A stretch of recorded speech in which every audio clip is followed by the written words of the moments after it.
Bueno, muchas gracias, Alfredo, por acompañarme el día de hoy en este simulacro de defensa de candidatura para la tesis del doctorado en Ciencias de la Administración. El título de mi investigación es Mecanismos de competitividad de las industrias creativas y culturales. Presenta mi persona, Susana Villalobos Ramírez. La estructura de esta presentación se va a dar en 4 momentos.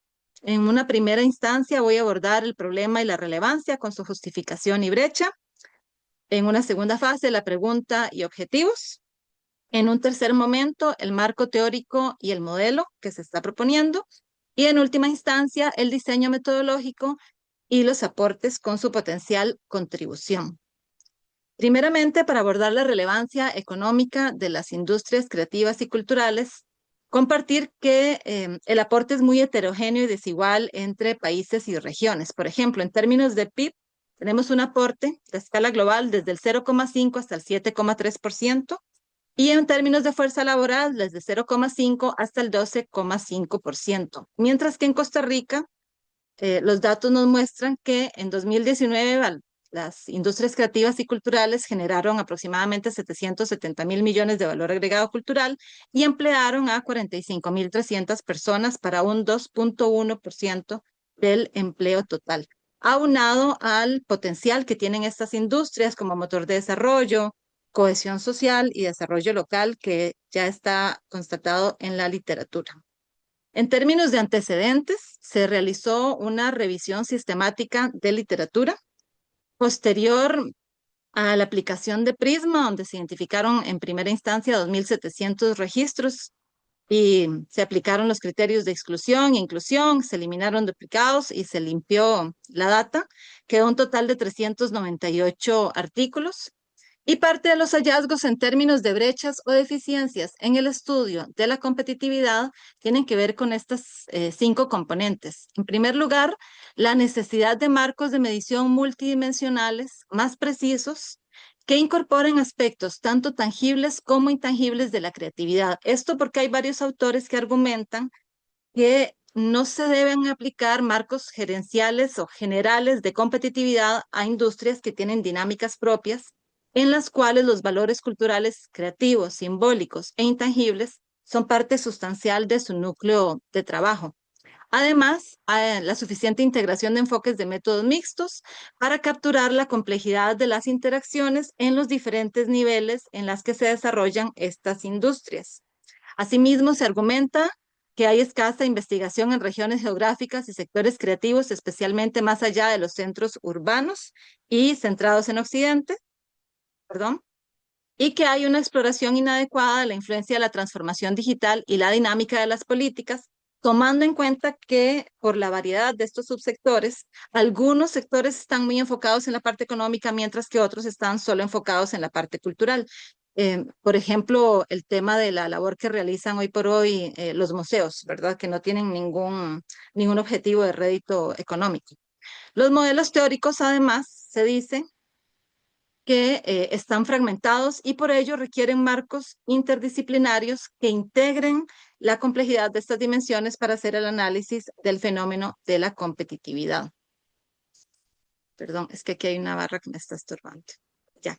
Por ende, la brecha que se aborda en esta investigación es una brecha explicativa. Si bien en Costa Rica existen marcos incipientes para la medición y proyección estratégica del sector, y hay también emergencia de estudios relacionados con competitividad, con innovación y con ecosistemas creativos, la evidencia empírica es insuficiente para explicar qué procesos causales conectan la innovación en servicios con resultados competitivos y con la sostenibilidad cultural que forma parte del núcleo del sector antes mencionado. Por lo tanto, persiste un vacío explicativo. ¿Cómo la innovación en servicios se convierte en resultados competitivos? ¿Qué mecanismos intervienen y en qué condiciones estos mecanismos se activan o se bloquean? Esta brecha dificulta el diseño de políticas e instrumentos eficaces que son necesarios hoy por hoy para fortalecer el sector. La pregunta entonces que orienta la investigación es: ¿cuáles son los mecanismos críticos que determinan la competitividad de los procesos innovadores en los sectores creativos y culturales de Costa Rica y bajo qué condiciones operan o fallan? El objetivo general de mi investigación, determinar los mecanismos críticos y las condiciones bajo las cuales la innovación se traduce en competitividad y sostenibilidad de los procesos innovadores de los sectores creativos y culturales de Costa Rica. Para ello se trabaja con 3 objetivos específicos. El primero, identificar casos con trayectorias diferenciadas de competitividad. El segundo, establecer factores determinantes y condicionantes, entre paréntesis, mecanismos, que inciden en la innovación en servicios de los sectores creativos y socioculturales. Y por último, se espera diseñar una aproximación a un modelo estratégico que fomente la innovación en los sectores creativos y culturales con una proyección del 26 al año 2050.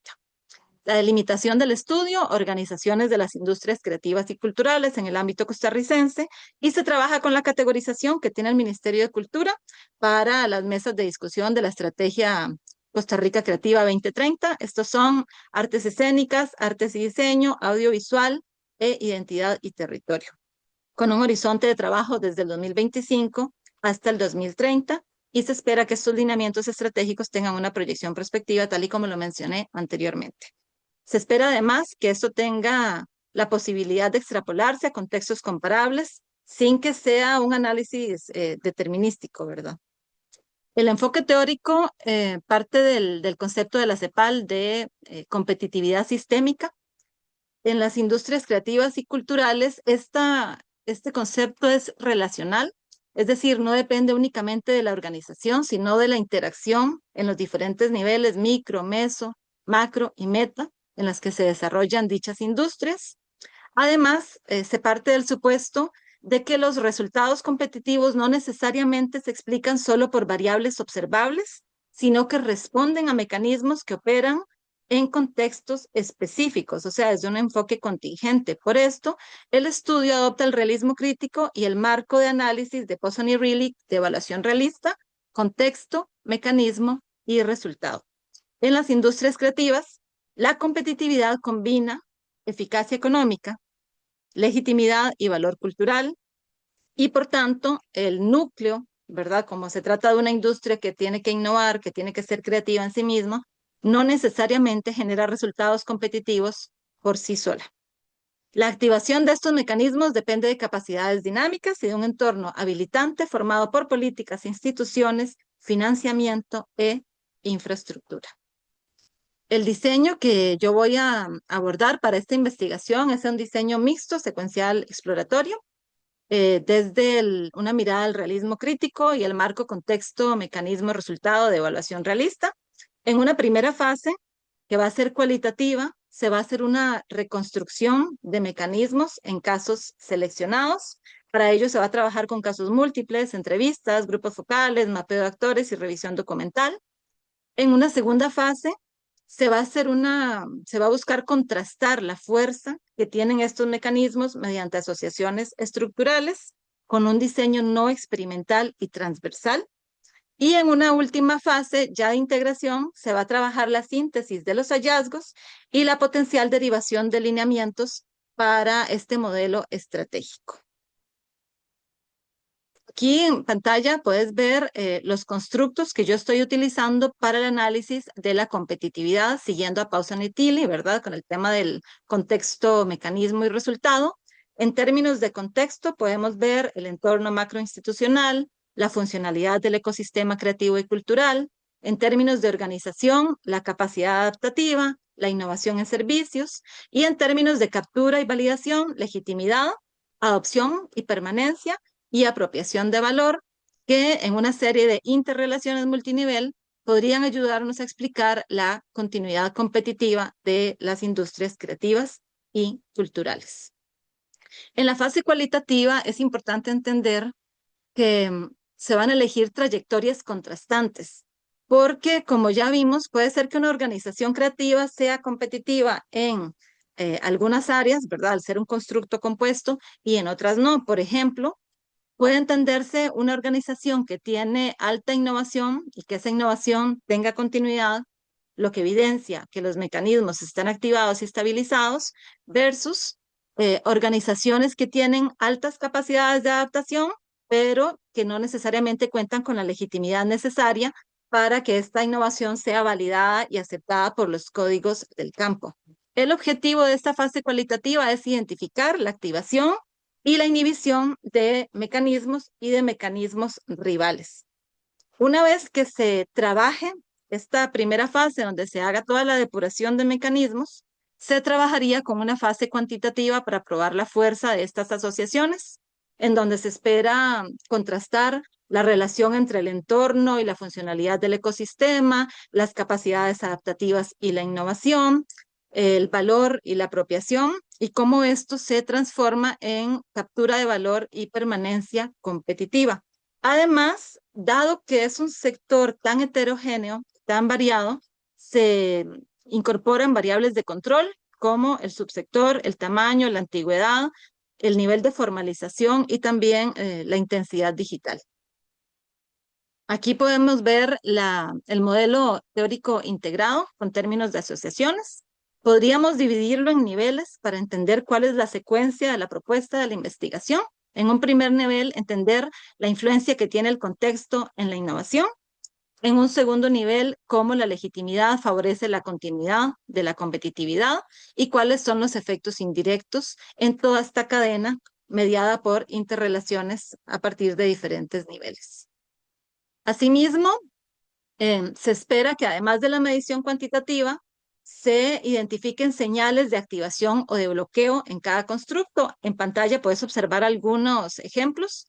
Por ejemplo, con el constructo de la legitimidad sociocultural, una evidencia observable podría ser que hay reconocimiento de audiencias, pares e intermediarios, pero una señal de ausencia o bloqueo es que esta visibilidad inicial no cuente con una validación duradera, o sea, que sea algo puntual en su línea de tiempo.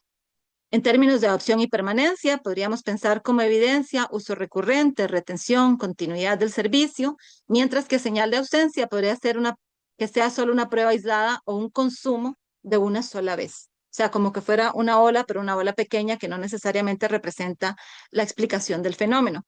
Apropiación del valor, ingresos recurrentes, licencias, nuevas fuentes de ingreso, mientras que la señal de ausencia podría ser prestigio que no necesariamente se traduzca en retorno económico suficiente. Y en términos de competitividad, de la permanencia con capacidad de adaptación y renovación, y señal de ausencia, un resultado puntual que no forme parte de la continuidad de la organización. Eso es importante como para ir entendiendo cuáles mecanismos están siendo activados y cuáles mecanismos rivales inactivan la función competitiva de las organizaciones del estudio. Los aportes esperados a nivel de investigación, a nivel teórico, articular los conceptos de competitividad sistémica, legitimidad y apropiación del valor, proponer un modelo explícito para el estudio de las industrias creativas y culturales, que como he mencionado en esta presentación, tienen estas dimensiones complementarias entre cultura, creatividad y economía. A nivel gerencial, orientar decisiones sobre innovación en servicios, identificar condiciones que favorecen la continuidad competitiva y en términos de política pública, cómo ello podría aportar a generar criterios de instrumentos para apoyo sectorial y cómo se pueden también ofrecer insumos para potenciales lineamientos estratégicos que favorezcan el desarrollo del sector. Asimismo, se han considerado ciertos riesgos y estrategias de sector, por ejemplo, solapamiento conceptual entre algunas variables. Entonces, en este sentido, se ha trabajado en la redefinición de constructos y la definición explícita de apropiación del valor, ¿verdad? Como puente entre algunas de las variables del modelo. Sesgo de autopercepción, para esto se va a trabajar con triangulación con casos, documentos y trazas operativas. La inferencia causal limitada, se va a trabajar con ecuaciones estructurales para identificar las regularidades y además con triangulación de casos para mecanismos y bloqueos como los que mencioné antes. Y también se van a trabajar con variables de control que nos permitan tener sectores priorizados de limitación clara y así poder entender o capturar las particularidades de un fenómeno tan complejo. Y esta sería mi presentación. Muchas gracias por la atención. No sé si tenés alguna duda. Bueno, primero me pareció muy bien el trabajo, muy bien expuesto y muy consolidado de una forma muy bien estructurada. Agradecerte por la presentación. Sí, vamos a ver, pues surgen muchas inquietudes, algunas que tienen que ver con la temática de fondo, que evidentemente uno desconoce y le gustaría pues entrar un poquitito más a profundidad para poder verdaderamente visualizar la complejidad de la temática, que evidentemente por la presentación es bastante extensa. Eh, eh, Se ve que es un tema complejo, digamos, lleno de detalles que de alguna forma u otro están basados en supuestos y casi que sesgos personales, francamente, y que de alguna forma u otro el irrumpir de una manera profunda en la temática pues lleva la obligatoriedad de poder de alguna forma especificar de una manera puntual variables que no necesariamente están claramente expuestas por lo que veo. Hay algunas cuestiones que tienen que ver con sesgos personales que uno le llama la atención, digamos, cómo sobretomar el hecho de que una opinión arbitraria de alguien se pueda estructurar de tal forma que se pueda analizar a lo largo de un conjunto de personas. Pero bueno, digamos que tomando el tema económico, me llamó la atención la gran variabilidad que hay entre lo que representa los aportes en diferentes países al PIB, teniendo un rango que va, creo que 15 veces mayor del extremo superior del rango diga, 15 veces menos en el inferior. Y también la variabilidad en la empleabilidad. Yo no sé si en la revisión se logró especificar a qué se debe, si serán cualidades particulares de cada país que conlleva que su aporte industrial o su aporte económico dentro de la industria creativa sea tan significativa a tan insignificante en otros. Y vi que la data que se mencionó en Costa Rica era del 2019 y me genera la duda, viendo que son datos desde ya hace 7 años, si existe verdaderamente a nivel local un proceso metodológico que permita, con un acercamiento más claro y en un periodo de tiempo más breve, verdaderamente cuantificar el aporte de esta industria. Tal vez empezar por ahí, no sé. Muchas gracias, súper buenas observaciones, Alfredo. Sí, la cuenta satélite de cultura tiene la última data actualizada en el 2019 y tiene otras del 2022 y 23, pero por subsector. Entonces no permite el análisis comparativo. Esa es una restricción que tiene en este momento la investigación. Costa Rica Creativa y Cultural es una estrategia que se está desarrollando actualmente y se están generando mesas de discusión para hacer actualización de esta información. Entonces, en ese sentido, digamos que hay una emergencia de mediciones del sector con proyección a tener mayor claridad en las estrategias que se tienen que seguir y justamente para nivelar un poquitito más este consumo cultural o este aporte al PIB que tienen las industrias en Costa Rica, porque hay una diferencia muy grande entre regiones. Hay concentración de plataformas que en este momento están afectando la captura de valor en países con menor presencia, digamos, o menor nivel de consumo a nivel internacional. Y por ello es que la investigación también busca aportar a estos esfuerzos institucionales y políticos que se están implementando para lograr esclarecer este panorama de cómo nivelarnos un poquitito más al nivel de países como México o Colombia, que ya lo integraron en sus planes país, ¿verdad? En sus planes estratégicos, o si queremos mirar un poquitito más en mercados más grandes, Estados Unidos, Corea, Japón, China, que tienen años de estar invirtiendo en sus industrias creativas y culturales como parte de sus planes estratégicos nucleares, ¿verdad? A diferencia de Costa Rica.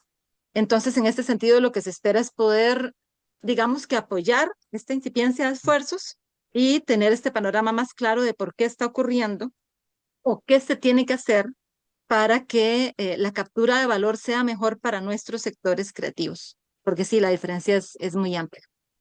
Contame, porfa, si te contesté. Fantástico, sino que quedó muy claro, muy claro cuál es, digamos, la situación contextual, por ponerlo de alguna forma, y el por qué se representa un dato del 2019. pareciera que, digamos, dentro de esta falta de claridad de la relevancia desde el punto de vista económico y del poder contar con una data adecuada, pues tiene que ver con el hecho de que parte de los procesos que conllevan el poder calcular adecuadamente la cadena de valor que se genera a partir de estas industrias culturales está invisibilizada, ¿verdad? Exactamente. Y que al final, eso creo, puedo presumir que genera una especie de ciclo vicioso donde no tienen data de cuánto es el aporte económico y por ende no tienen un estímulo económico adecuado para generar el trabajo, lo cual conlleva una menor producción que impulsa que haya menos dinero, que haya menos producción y así subsecuentemente, ¿verdad? Ujú. Pues evidentemente es bastante complejo. Bueno, en el tema de la legitimidad cultural, que me llamó la atención que se mencionó, ¿cómo están viendo ustedes, digamos, la interacción que existe entre el productor del bien cultural y, digamos, las entidades asociadas a la difusión y comercialización de las mismas a nivel local? ¿Y qué impacto tiene eso sobre la producción propiamente de bienes de la industria creativa? Ujú. Sí, hay un esfuerzo en este momento por hacer ese mapeo y por tener más claro el panorama Ujú, a ujú, nivel de intermediarios que son, digamos que un puente que siempre ha existido históricamente. Pensemos en los mecenas, ¿verdad? Que eran las ujú, personas que le vendían o que funcionaban como puente entre la realeza, la burocracia y los artistas. Hoy por hoy también tenemos plataformas que funcionan como intermediarios y esto tiene que ver con la naturaleza del sector, que tiene una naturaleza emergente, podría decirse hasta desordenada, no lineal, y que muchas veces depende de estas plataformas que son las que dan la legitimidad al sector. Esta legitimidad puede darse tanto por niveles de consumo, perdón, a cómo puede darse por instituciones, entiéndase premios o reconocimientos que le dicen a un grupo importante de personas que el producto creativo y cultural tiene, entre comillas, calidad. A nivel local se han estado trabajando algunos análisis de clúster, pero vuelven a repetir el mismo sesgo que se encontró en la revisión sistemática. Muchos de estos análisis de clúster están centrados únicamente en San José. Entonces, también parte de los objetivos que tiene esta investigación es hacer este análisis de forma más contextual para poder entender el fenómeno a nivel nacional, para ampliar esta vista sobre el rol que tienen los intermediarios y las plataformas en la legitimidad cultural y los códigos del campo. perfecto. Muchas gracias por esclarecer esa duda. Una pregunta tal vez un poco de orden más genérico, pero que yo creo que en la realización de cualquier investigación, llámese una investigación doctoral o una investigación profesional o simplemente por una curiosidad académica se da, y es la siguiente. Usualmente existen dificultades por parte del investigador para poder acceder adecuadamente a la data, ya que existen procesos, pueden ser legales, pueden ser institucionales o pueden ser hasta cuestiones propiamente personales digamos, de falta de voluntad por parte de una persona que forma parte de un estudio de compartir datos.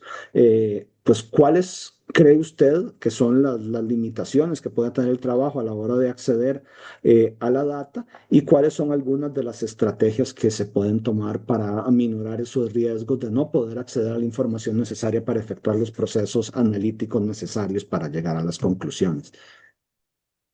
Muchísimas gracias por la pregunta, Alfredo. Una de las barreras más grandes que se enfrentan a nivel de investigación es que el sector creativo presenta una tasa de formalidad muy alta. Este aspecto dificulta llegar a datos que nos permitan entender de forma un poquitito más específica el fenómeno. Como estrategia, se plantea justo que el modelo, el enfoque de investigación, el método, nos permite triangular información y por eso se hace primero una primera bajada cualitativa y se trabaja posteriormente con la parte cuantitativa. De no lograrse la fuerza estadística, se espera poder triangular con documentación que se está trabajando en este momento como parte de las mesas de discusión del Ministerio de Cultura. recientemente me comuniqué con ellos y hay algunos datos que me podrían ayudar a paliar estas deficiencias en términos de acceso y se espera que de esta manera, triangulando con varias fuentes y gracias al método elegido, se pueda tener la suficiente data para explicar bien el fenómeno. Fantástico. No, que quedó muy claro. Solamente hay una palabra que no entendí muy bien. Es por un alto grado de informalidad ok, si es que sonó como formalidad, solo para, No, ajá, para. gracias. Sí. Informalidad. Ok, Hay muchos trabajadores en estas sí, industrias que trabajan de manera informal. Entonces, rastrear esa data es complejo, ¿verdad? Como para poder claro. sacar muestras desde registros formales. Sí existen esfuerzos, pero como lo decía en la presentación, en este momento son incipientes. Entonces, ellos están trabajando en esa documentación y desde el ministerio se me comunicó que me pueden facilitar los avances que están teniendo. Si bien no tienen el resultado todavía completo de todo este mapeo, sí tienen avances que podrían ayudar a paliar esta brecha de acceso a la data. Perfecto, muy, muy, muy claro. Muchísimas gracias. Muchas gracias por las preguntas, Alfredo, súper buenas. Entonces, Gracias, continuamos gracias. con vos, ¿verdad? Voy a dejar de Ok, compartir. sí, ok, sí, vamos a ver. No, en realidad, Susana, excelente, la verdad, muy, muy, muy bien. Y, y fueron 35 minutos, o sea, se logró, se logró Ah, perfecto. perfecto. Voy a intentar que lo mío no sea mucho más largo. Sos Déjame, súper bueno haciendo preguntas, vos. ¿me parece? Sí, Sí, en realidad, bueno, gracias, yo en me realidad ponen te a lo pensar. respondo. Bueno, vamos a ver, share, vamos a ver screen. Ok, ¿estoy compartiendo ahí o no? Ahora sí, se está viendo, sí. Súper, ya se ve. Ajá. Ok, bueno, entonces, bueno, vamos a dar inicio a la presentación mía del día de hoy. Primero agradecerle a Susana por sacar de su tiempo para estar acá haciendo este proceso de simulacro de presentación para lo que sería el examen de candidatura.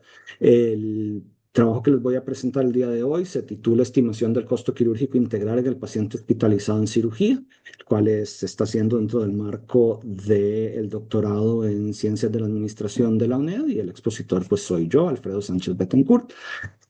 Hablando un poco de cómo va a estar estructurada la presentación del día de hoy, pues vamos a hablar primero que todo de la justificación y el contexto del trabajo, en dónde se genera, dónde se da y cuál es el porqué de hacerlo. Después vamos a hablar de las preguntas de investigación y los objetivos, seguidos por el marco teórico, un poco hablar de los antecedentes teóricos pertinentes para la realización de este trabajo, las hipótesis, el marco metodológico, las limitaciones y los criterios de calidad que existen dentro del trabajo y los aportes esperados que se van a brindar a partir de la realización del mismo. Entonces, hablando un poco del contexto en el cual se está realizando este trabajo, pues sabemos que el componente de la salud pues tiende a ser un consumidor alto de recursos dentro de los presupuestos de cualquier país. En el caso de Costa Rica, en lo que respecta a la seguridad social, la Caja Costarricense tenía presupuestado para el 2025 el equivalente del 12.2% del PIB del país como su presupuesto operativo, sabiendo que lo que conformaba este componente de gasto estaba hecho predominantemente por costos fijos, siendo los componentes salariales los más pertinentes, que llegaban a ser el 46.6% del gasto ordinario de la institución.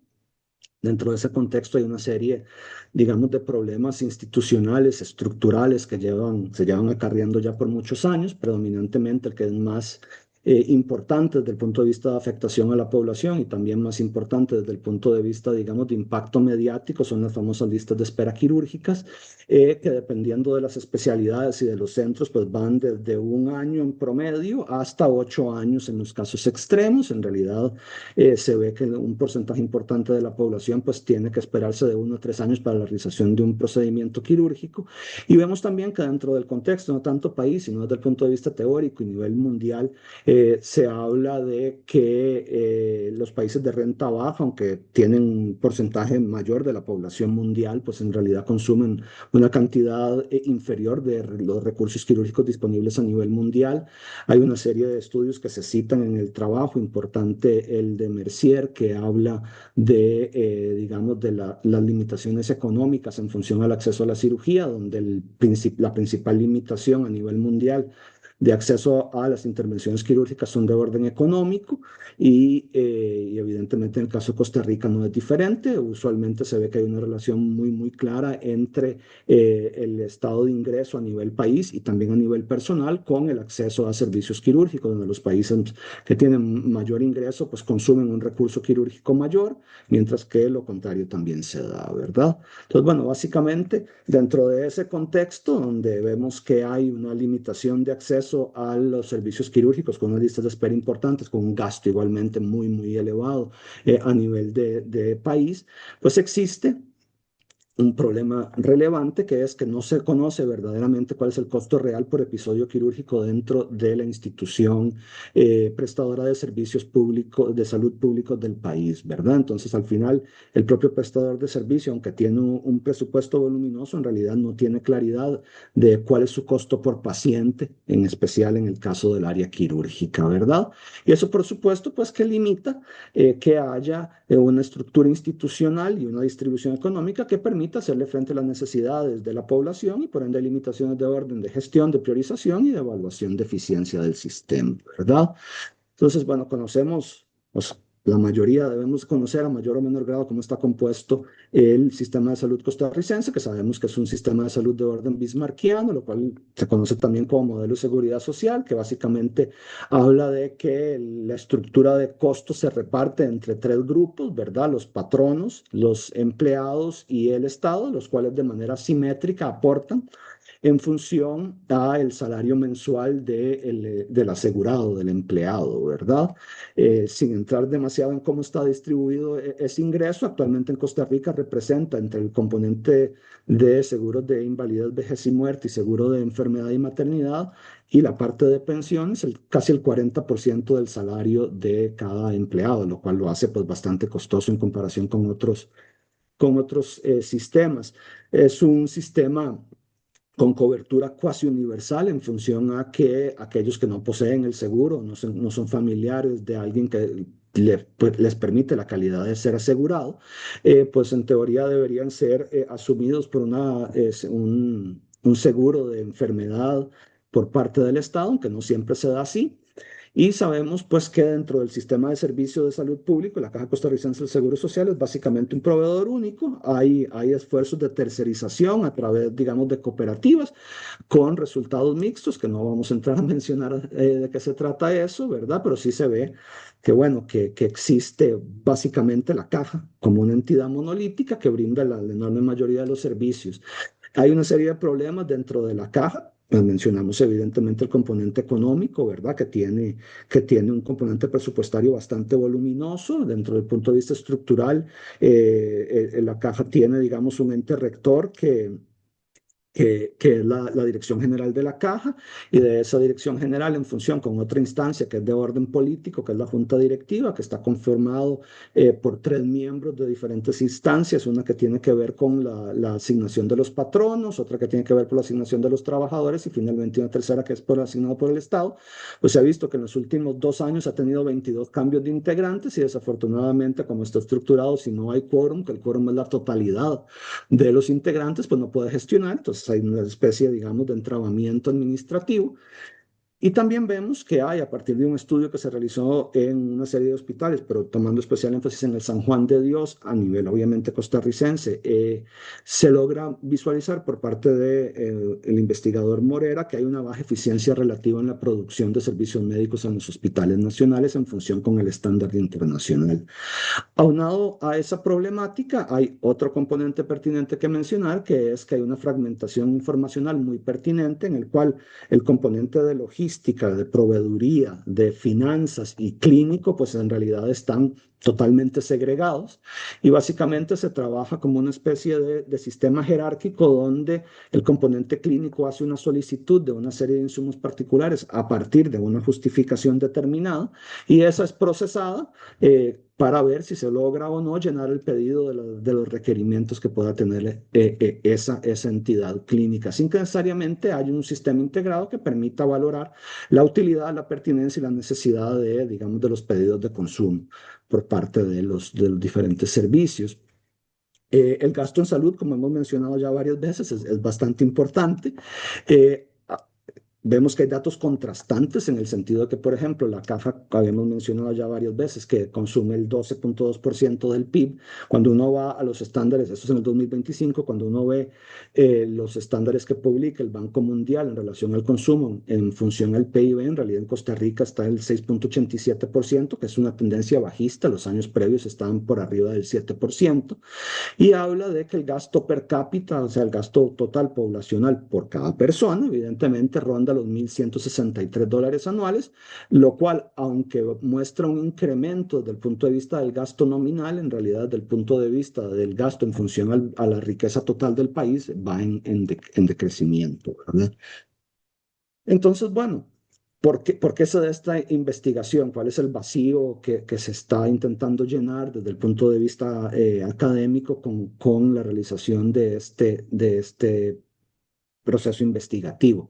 Pues básicamente que no existen datos públicos sobre el costeo básico de una cirugía, ni a nivel de la seguridad social, ni a nivel de las otras entidades prestadoras de salud públicas o privadas, ¿verdad? Y aunque existe un tarifario de la seguridad social que muestra de alguna forma dispersa costos unitarios particulares, no hay verdaderamente un costeo integral del episodio hospitalario por paciente, ¿verdad?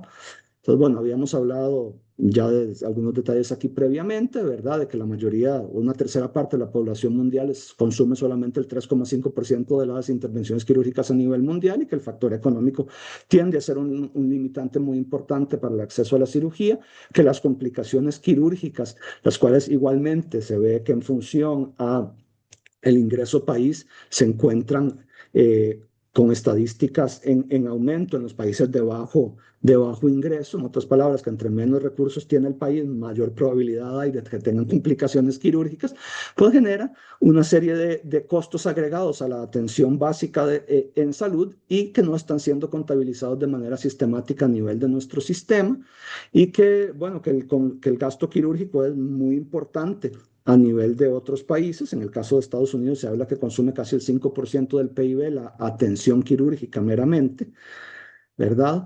Y que los pacientes que sufren eventos de complicaciones clínicas durante la estancia hospitalaria desde el punto de vista quirúrgico, pues tienen un impacto importante no solamente en el consumo de recursos quirúrgicos, sino también en la rentabilidad de los sistemas de salud.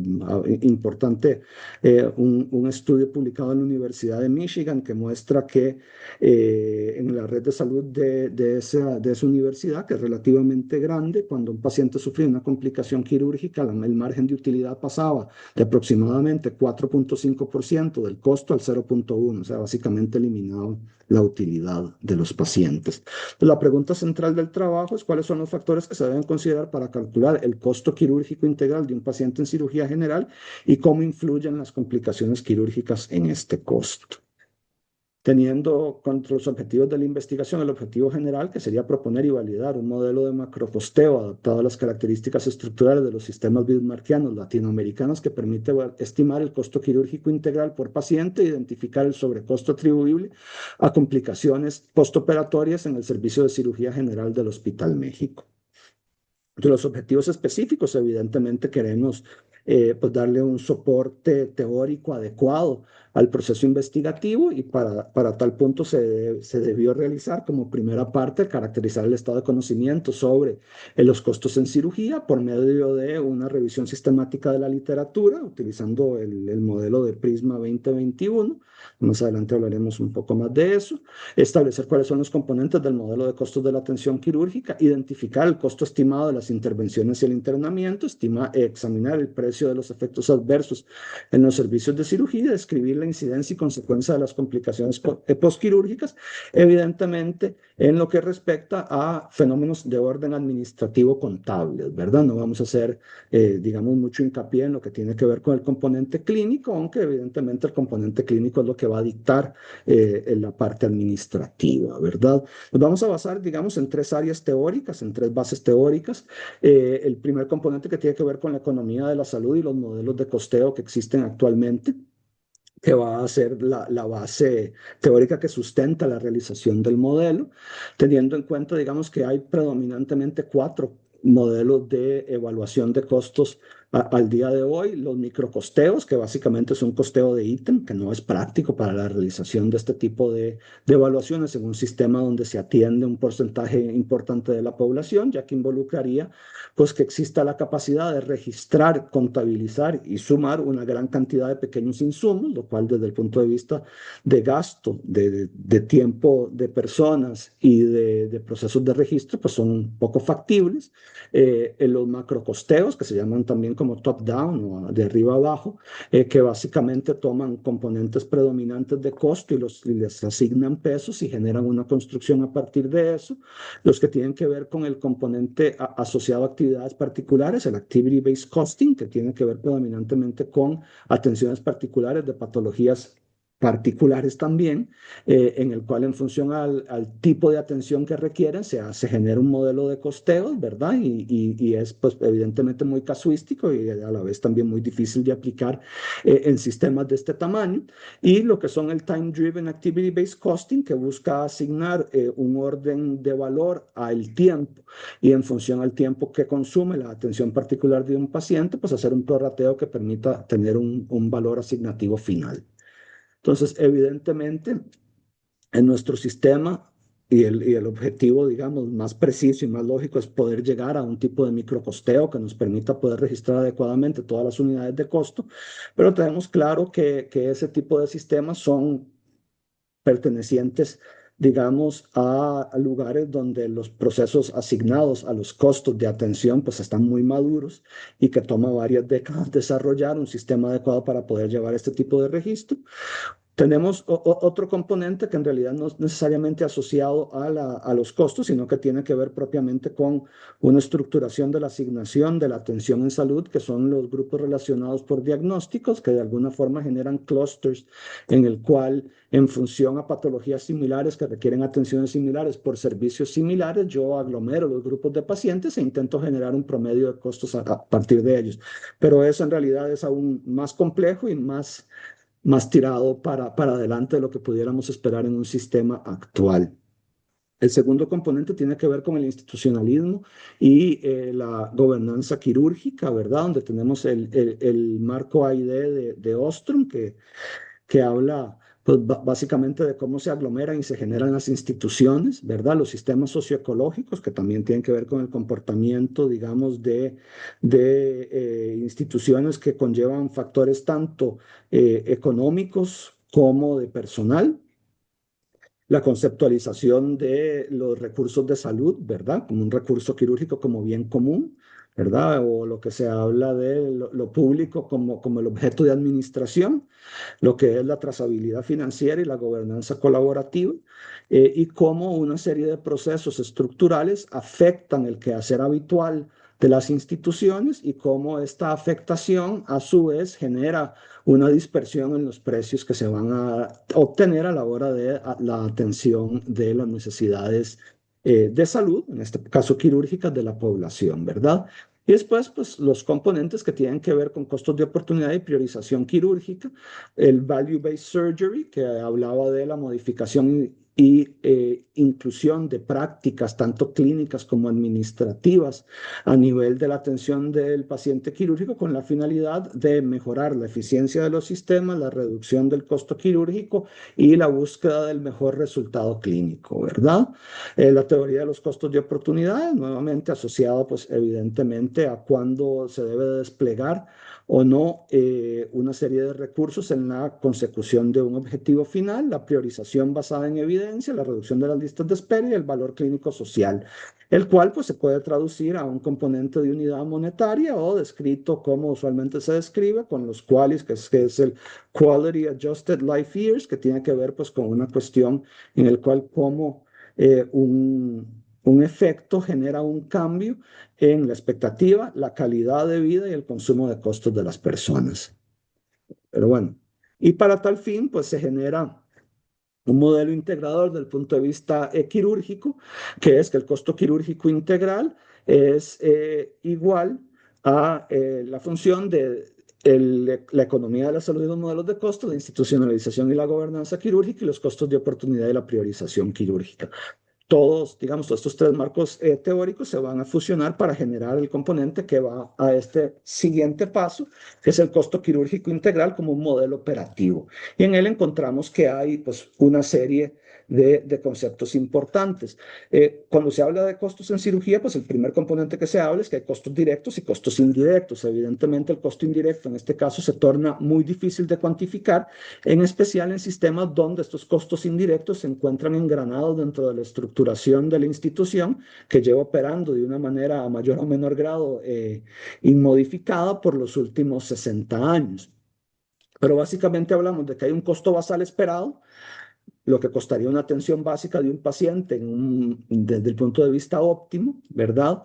Un costo asociado a las complicaciones, un costo asociado a que esas complicaciones pueden ser de poca severidad o de mucha severidad, y cuando son de mucha severidad requieren una atención especializada que incrementa de manera significativa los costos, el costo de reintervención en el cual el paciente requiere no solamente pasar por un servicio de cuidados intensivos, sino que también requiere nuevamente ser pasado a la sala de operaciones y ser reintervenido quirúrgicamente, el componente asociado al costo eventual de un reingreso y el componente de otros, pues que involucra básicamente toda la parte de los costos indirectos, ¿verdad? Eso es básicamente, digamos, el modelo operativo de cómo se construiría ese costo quirúrgico integral sin caer verdaderamente en las unidades de costos. Esto nuevamente habla más de un cascarón, por así llamarlo, teórico que nos permite tener una idea de qué entraría dentro de ese costo quirúrgico sin necesariamente nombrar las unidades de costo particulares, las cuales se verán más adelante. Dentro de los antecedentes, hablamos que se realizó una revisión sistemática de la literatura utilizando el modelo de Prisma 2020. Se utilizaron 5 bases de datos, las cuales algunas son recomendadas dentro de los procesos de investigación habituales de cirugía. Se identificaron 2.371 trabajos, de ellos había una alta tasa de duplicidad. Se redujo eso a 1.257, se hizo un cribado por título, lo cual nos llevó a 616 trabajos, y de los cuales los que cumplieron los criterios de inclusión-exclusión, pues fueron 84, ¿verdad? De las cualidades propias de la literatura identificada, se ve que hay una reducción o una tasa muy baja de trabajos efectuados a nivel de Latinoamérica, siendo la enorme mayoría de los lugares donde se efectúan trabajos asociados a los costos quirúrgicos los países anglosajones, básicamente Canadá, Estados Unidos y el Reino Unido. La enorme mayoría de estos trabajos eran revisiones y metaanálisis, pues las revistas eran revistas especializadas en economía de la salud, y se logró determinar pues que no hay ningún trabajo publicado asociado a un macro costeo a nivel local, ya sea en la seguridad social o en otra instancia.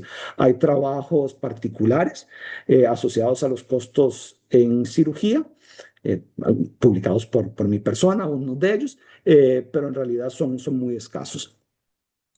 Entonces, bueno, hablando de la hipótesis de la investigación, pues hablamos que el principal, que es un macrocosteo estructurado, va a tener una concordancia adecuada o aceptable en relación con un microcosteo de referencia en los sistemas de salud donde existe una alta proporción de costos fijos, predominantemente de orden salariales.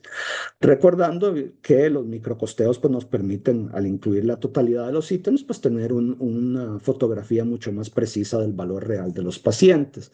De esas hipótesis se añade el componente asociado a la parte de complicaciones quirúrgicas, que es que las complicaciones que se clasifiquen como un Clavien-Dindo, que es una escala de severidad quirúrgica de 2 o mayor, van a presentar un costo quirúrgico integral significativamente mayor que los episodios que no presentan complicaciones Clavien-Dindo 2 o menos, ¿verdad? Es en función de un ajuste multivariado que nos va a permitir, pues, de alguna forma estabilizar el componente de costos. Después, la tercera es que la variabilidad interindividual del costo quirúrgico integral, determinada por factores clínicos, administrativos y de gobernanza institucional, no va a ser significativa. En otras palabras, que los pacientes que tienen una severidad clínica mayor, pues evidentemente van a presentar un costo mayor, y aquellos que tienen una severidad clínica menor, pues podemos presentar que va a tener un costo menor. Una secundaria va a ser que el microcosteo en sus muestras va a identificar adecuadamente cost drivers no capturados por el macrocosteo y va a validar o permitir una estimación adecuada del costo quirúrgico integral en función a la hipótesis principal planteada. Y una secundaria que se va a lograr o se va a intentar lograr demostrar es que al existir una gobernanza quirúrgica pobre y una fragmentación de los sistemas de información, va a haber una trazabilidad financiera menor y por ende va a haber una subestimación sistemática del costo real del paciente.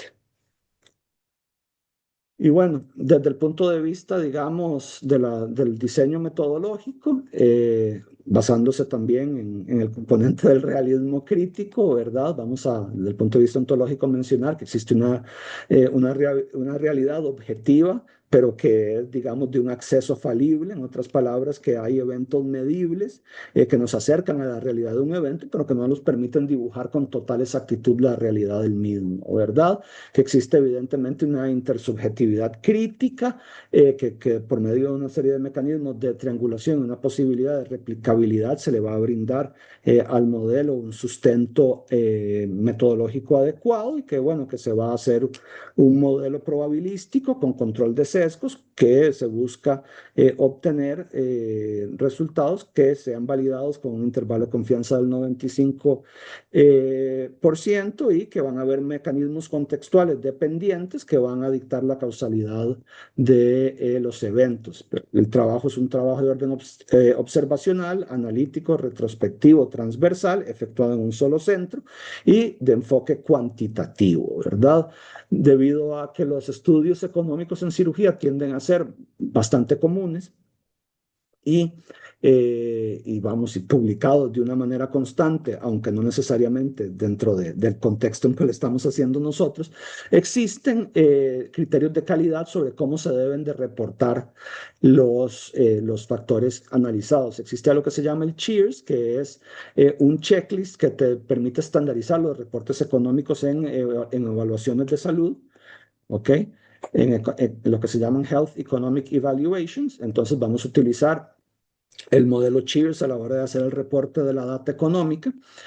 Dentro de los estudios observacionales clínicos, ya que nosotros estaremos de una forma u otra haciendo un proceso observacional que detecta la incidencia de complicaciones quirúrgicas, también vamos a estar haciendo un reporte estructurado de eso, y para eso se utiliza también un checklist de reportes de estudios observacionales, que es el STROB, y bueno, ya hablamos de que se utilizó el Prisma 2020 como mecanismo particular.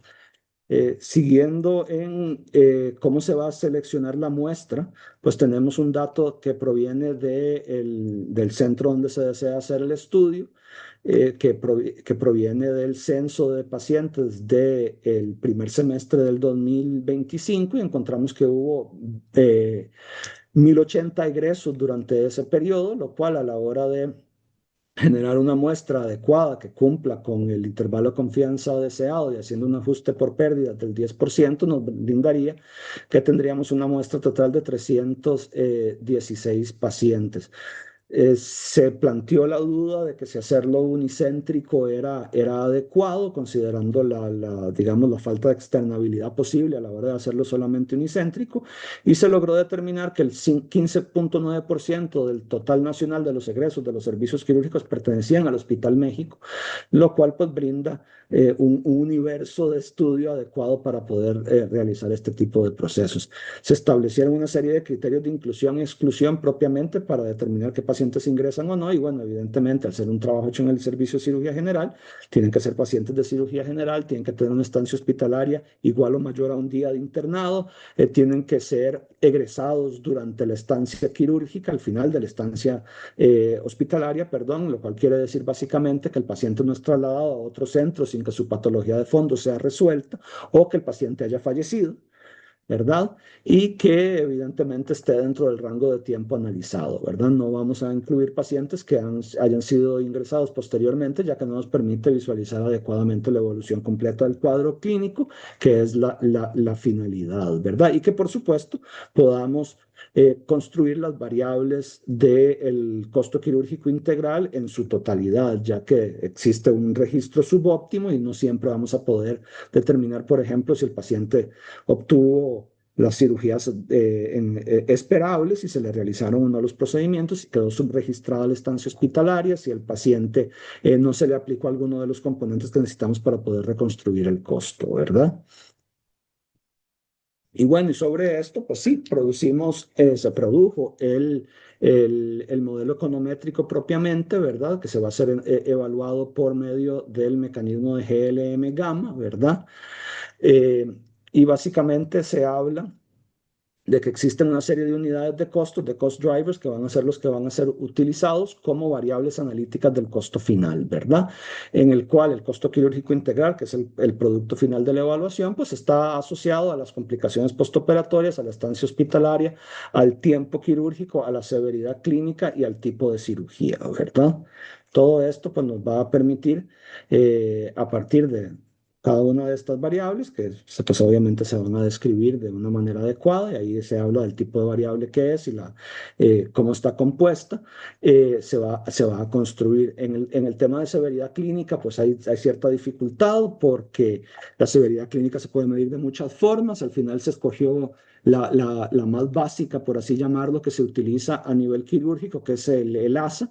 El ASA es la escala de severidad de la Asociación de Anestesiología de Estados Unidos, y básicamente mide una severidad que va del 1 al 5 y nos permite, digamos, en función a eso, determinar cuán complejo o no es la patología clínica que presenta el paciente. Y evidentemente consideramos que la complejidad clínica es un cost driver, ¿verdad?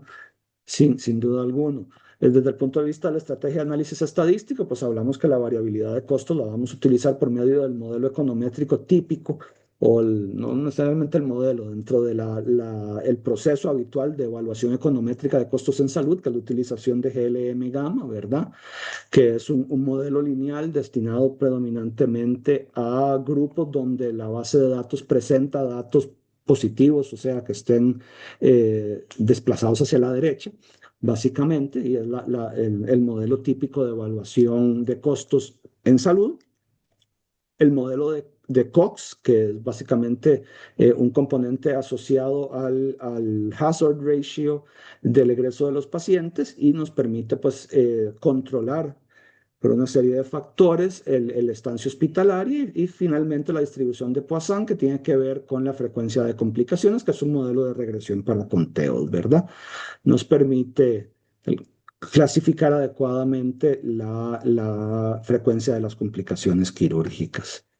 Se postularon una serie de contrafácticos que pues tienen que ver con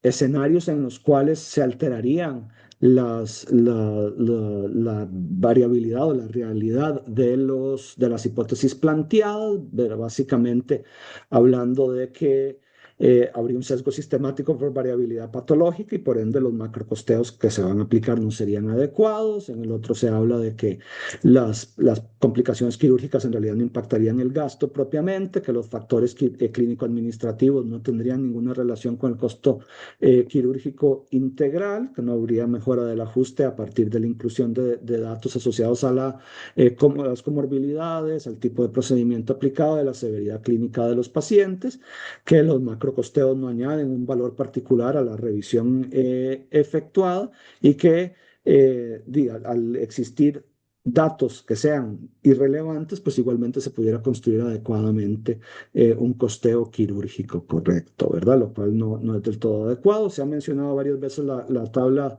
o la clasificación de Claviendindo, que como mencionamos es un componente asociado a la severidad de los pacientes quirúrgicos. Y lo mencionamos básicamente como tener un aporte adicional para que el evaluador tenga claro de qué se está hablando. Y es una tabla que va del 1 al 5 y tiene que ver con las medidas que se deben de tomar cuando se presenta una complicación para revertir la complicación y permitir que el paciente retorne a el estado esperable posterior a su atención, donde la G1 pues es una complicación, un grado 1 es una complicación que no requiere ningún tipo de tratamiento, ya sea farmacológico, quirúrgico, hasta el grado 5 que involucra la muerte, ¿verdad?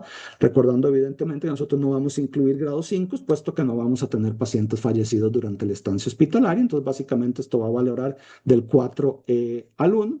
Desde el punto de vista de las limitaciones que podemos ver en la realización del trabajo, evidentemente al ser un trabajo que toca datos clínicos, pues vamos a requerir un permiso por parte de las entidades bioéticas dentro de los centros médicos y también propiamente por parte del CENDEIS para poder acceder a la data. Es un trabajo que se categoriza como un trabajo no médico y por ende no debería, digamos, existir las limitaciones que pueden existir en la obtención de datos clínicos propiamente del paciente, pero se requiere pasar por un proceso de aval por parte de el centro médico, por parte de el CENDEIS y por parte de los consejos bioéticos de cada centro en particular.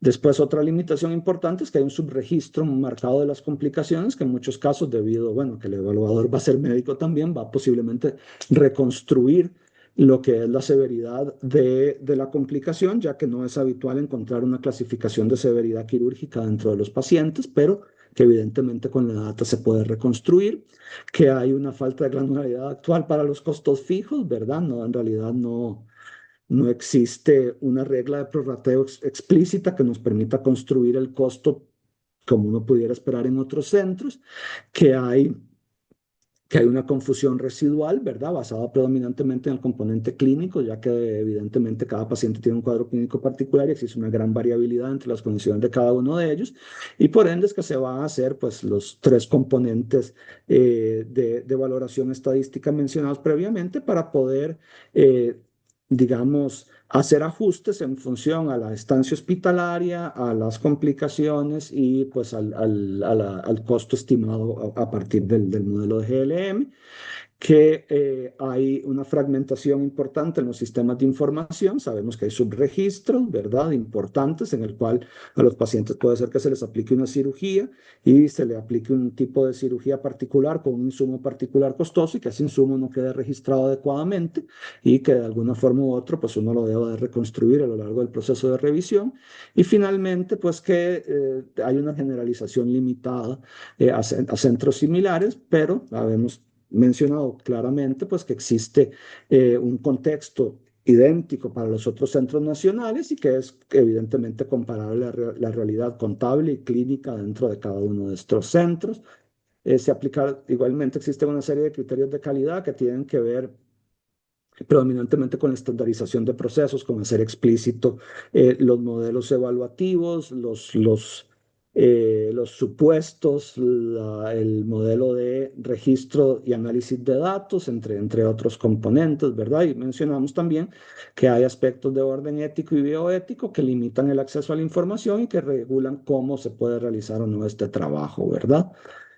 ¿Y cuáles son los aportes esperados de estos? Pues bueno, el primero es un aporte metodológico, ¿verdad? Que será el primer modelo generado a nivel local, destinados a los servicios públicos para la realización de macrocosteos, validados empíricamente, ¿verdad? Para los servicios de cirugía, en el contexto de un sistema de seguridad social. Evidentemente, dentro de este mismo sistema, pues evidentemente no, posiblemente se puede generar una herramienta que sea aplicable por parte de los servicios para poder generar el costo quirúrgico de cada uno de sus pacientes.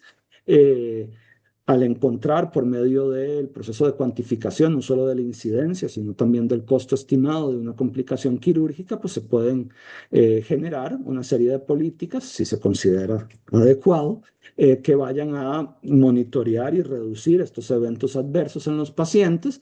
Desde el punto de vista académico, pues llena el vacío identificado en la revisión del PRISMA, que hay una ausencia de estudios del costo quirúrgico integral a nivel costarricense y por supuesto también involucra a nivel de Centroamérica. Y después, pues tienen que ver con componentes asociados a los aportes sobre la equidad, la identificación de fuentes variables del costo quirúrgico integral o sobre costos evitables y la priorización quirúrgica en función a las necesidades de la población particular y la transferibilidad, que hablamos primeramente que se puede aplicar en los otros hospitales de la red de salud y que se puede aplicar también posiblemente en sistemas similares, que aunque se mencionan debido digamos, a la similitud estructural de origen a países como Holanda, como Alemania, como Francia, en realidad yo creo que hay vecinos cercanos que se asemejan aún más como Panamá y México, ¿verdad? Y los próximos pasos, pues sería obtener el aval del CENDEIS, la autorización del Hospital México para acceder a la data, proceder a hacer la recolección de la data y de ahí pues seguir en el resto de los procesos, que es el cálculo del costo, los análisis estadísticos y el reporte final, ¿verdad? Y la defensa, por supuesto, que es el objetivo final del trabajo. Le agradezco mucho a Susana por su atención y si tiene alguna pregunta que desea hacer o alguna duda, se lo agradecería mucho. Muchas gracias, Alfredo. No, primero felicitarte, una exposición muy clara, aspectos que considero muy pertinentes de la investigación. Viene a llenar vacíos teóricos y prácticos relacionados con componentes tan importantes como lo es la salud. Muchos vacíos identificados en el prisma que se subsanan con este esfuerzo investigativo que estás haciendo. Entonces, en ese sentido, mis sinceras felicitaciones, de verdad, muy buen diseño investigativo también para responder a la pregunta de investigación. Yo tengo dos preguntas. Creo que una la abordaste en la presentación, pero si puedes hablar un poquitito más de cómo se asegura que todos los componentes de este modelo estén claramente definidos y que no haya solapamiento entre ellos. Por ejemplo, complicaciones y UCI o reingresos. Ok, bueno, vamos a ver, hay un modelo explícito que de alguna forma di- demarca o limita los alcances investigativos, ¿verdad? Para no caer en el riesgo de tener variables demasiado abiertas que de alguna forma ingresen datos que confundan el resultado final. Entonces, digamos, dentro de los criterios evaluativos, queda claro, por ejemplo, de que lo que se está evaluando es el proceso de internamiento de un paciente. Entonces, el costo que se genera desde que el paciente es admitido al servicio de cirugía hasta que es egresado.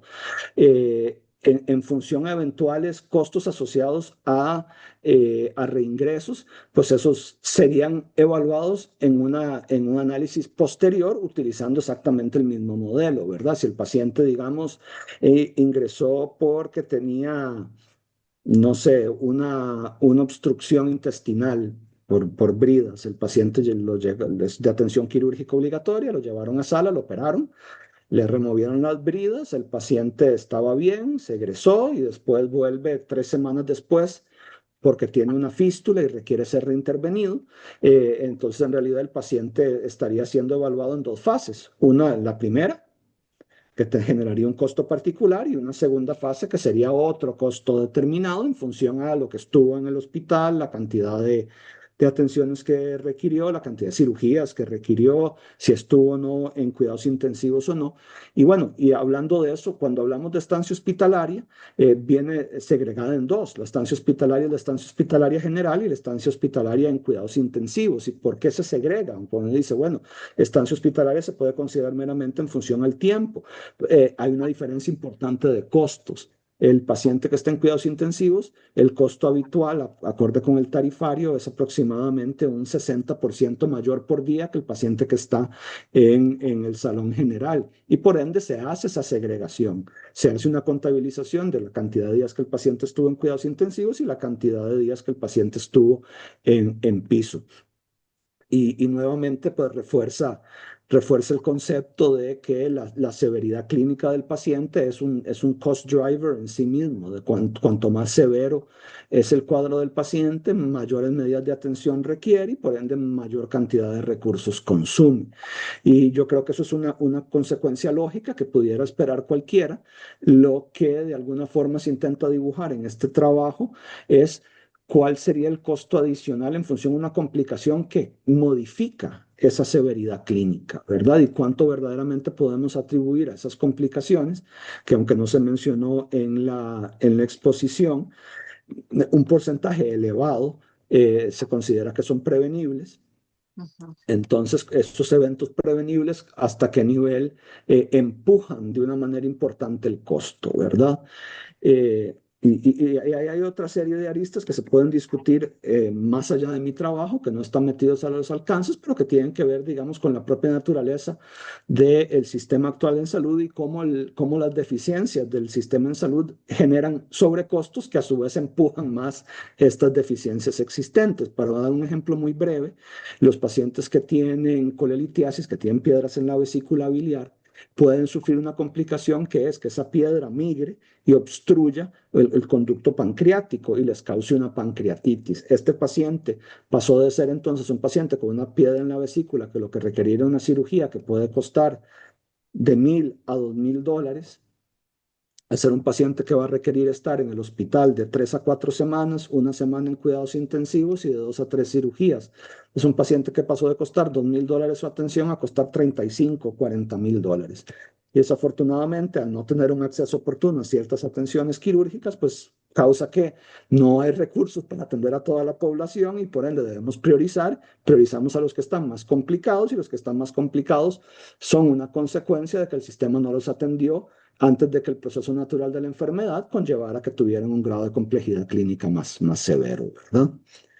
Entonces la Claro, ahí idea como, de como círculo dibujar, vicioso interno. Ujú, claro, claro. ujú. No No, sé si súper eso claro. respondió la inquietud, sí. Sí, súper claro. Muchísimas gracias. Y la segunda es más como de reflexión prospectiva, ¿verdad? De acuerdo ya a la visión que tenés como investigador y de cara al futuro, ¿ves viable la implementación de este modelo en la práctica diaria? Vamos a ver, veo desde el punto de vista de aplicabilidad y practicidad, lo veo muy fácilmente aplicable. Desde el punto de vista, digamos, de inclusión dentro de una cultura de análisis económica constante, yo creo que no existe eso actualmente. Y siendo franco, yo creo que ya sea mi modelo u otro que se seleccione, yo creo que sí se debe se debe dar un cambio a nivel de los procesos habituales administrativos dentro de los servicios de salud, donde el componente de costos y distribución de recursos tome un puesto más preponderante, no desde el punto de vista de monetizar la atención en salud, sino desde el punto de vista de lo que ya mencionamos, que toda atención en salud y en especialmente la quirúrgica depende del componente económico. Y si de alguna forma u otra lo estamos desdibujando y eliminando del proceso analítico, estamos tomando decisiones, como el ejemplo que hablamos previamente, en el cual se toman medidas curativas altamente costosas, dejando de lado posibilidades con un costo muchísimo menor, muchísimo más efectivas y con mejores resultados para la población. Entonces, digamos, la respuesta a su pregunta no es tan sencilla como si esta herramienta se puede utilizar, lo cual yo creo que la respuesta es sí, sino es si existe un entorno donde aquellos que deberían de utilizarla dentro de su práctica habitual lo hacen. Y la respuesta a eso yo creo que no. Uno pregunta, y no solo a nivel local, sino hay un estudio que se cita en el trabajo donde se habla de, de la cantidad de conocimientos que tiene el personal clínico en función al componente económico de la salud y la verdad es que es escaso o nulo. Y eso de alguna forma u otra pues lleva a que hayan prácticas subóptimas en la atención en salud. Claro.